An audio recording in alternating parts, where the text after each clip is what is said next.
Bentahan pa rin ang bilog na prutas, paputok at torotot. Inaasahang lalakas mamaya hanggang bukas, bisperas ng bagong taon. Ayon po yan sa ilang mga nagtitinda. Ang kasama natin sa balitang yan, si Radyoman Chill Emprido. RMN Live Report! Inaasahang sisikla mamaya hanggang bukas ang bentahan ng bilog na prutas, paputok at torotot isang araw bago ang pagsalubong ng bagong taon.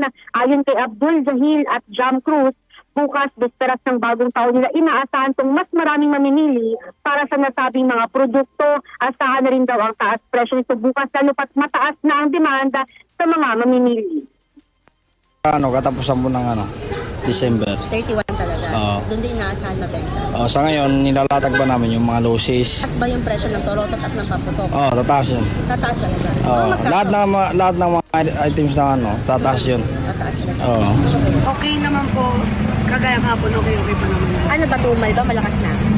Nung first day, matumal. Ngayon, okay po siya. Malakas na siya. Ay, kamusta ang presyo? Ganun pa rin po, mataas pa rin siya. Na-expect na marami yung bibili. Sana po, mamaya. Ang bukas, sana maubos na yan. Sa ngayon, kabenta naman na ang ilang paputok, gayon din yung mga prutas kumpara nung mga nakaraang araw. Mayroon kasi na ayaw na makipagsabayan pa bukas sa pamimili. Umaasa naman ang mga nagtitinda na makabawi sa kanilang ipinupuunan at magkaroon ng maayos na benta sa pagsalubong sa bagong taon. Kasama mo sa DZXL RMN Manila, Radyoman Chill Emprido, sa Top RMN.